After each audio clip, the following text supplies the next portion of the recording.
일본은 해상 자위대에 대한 자부심이 엄청납니다. 비행 기술 및 기체에 대해서도 아시아에서는 최고라고 자부를 하고 있습니다.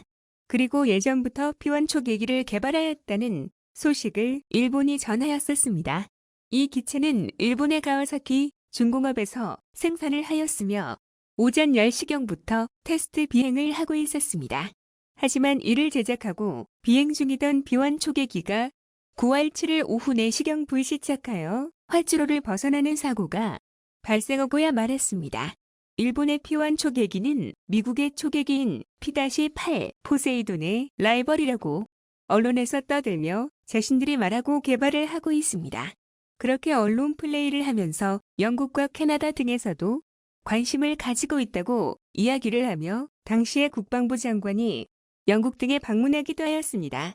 기능면에서는 미국의 P-8 포세이돈에 떨어지지 않으면서 가격적인 부분에서 유리하다고 이야기를 하였으나 독일과 프랑스에서는 완제품의 P-1 초계기가 아닌 기술과 부품만을 매각하는 형태의 수출을 하게 될 것이라고 니케이 신문에서 보도를 한 적이 있습니다. 개발 예산 또한 타국에 비하여 기체 및 엔진 시스템에 적절한 예산이 들여 능력과 신뢰성이 떨어지는 초계기가 되어버렸습니다.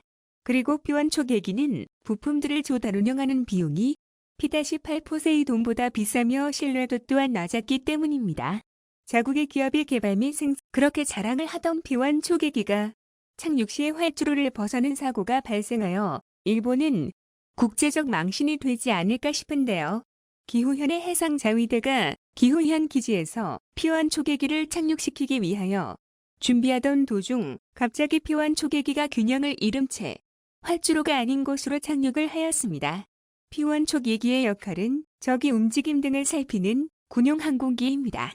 적외선 탐지 장치 및 저가 탐지기 등의 장치를 갖추고 있으며 종합저우 처리 능력과 인공위성과의 통신 능력도 갖추고 있어 위성과 협력이 가능한 군용기로 적이 주요 기기를 탐지하여 공격하는 등 주요 임무를 가지고 있는 군용기입니다.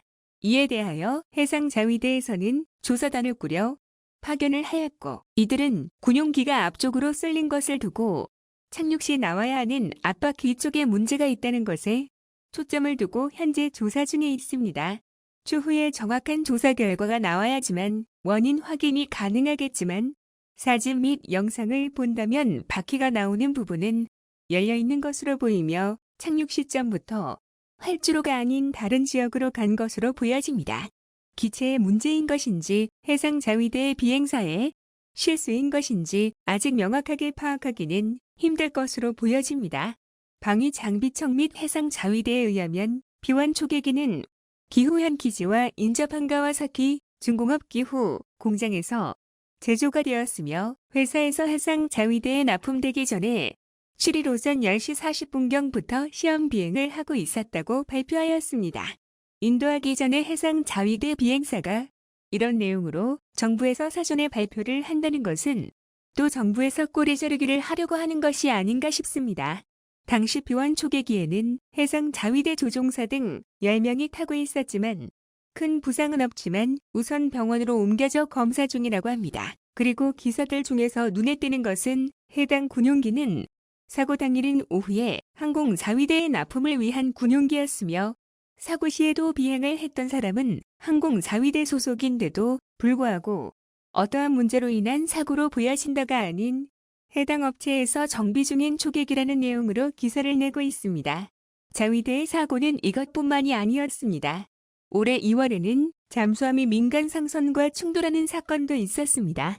잠수함이 수면 위로 오를 때 수중음파 탐지기를 통하여 충분히 확인을 하는 것이 당연합니다만 해당 사건에서는 수중음파 탐지기로 충분한 파악을 하지 않고 수면 위로 올라오다 민간 상선의 뱃머리와 충돌하는 사건이 발생하였습니다.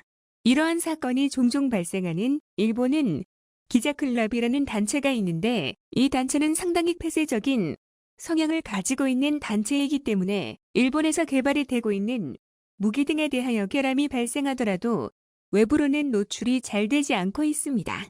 이번 뉴스를 통하여 세계 언론의 자유가 왜 한국보다는 역시 일본이 뒤처져 있다는 것을 이번 기회에 확실하게 깨닫게 되었습니다.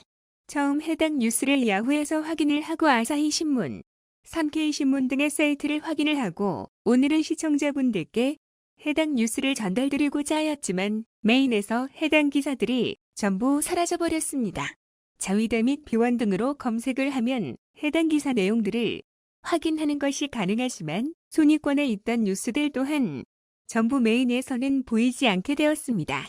나라의 평가에 좋지 않은 기사가 되더라도 국민들이 자세히 알 수 있도록 정보를 보여주는 것이 기자의 직업일 텐데 이런 부분은 이해가 되지 않습니다. 이상 리얼 스튜디오였습니다.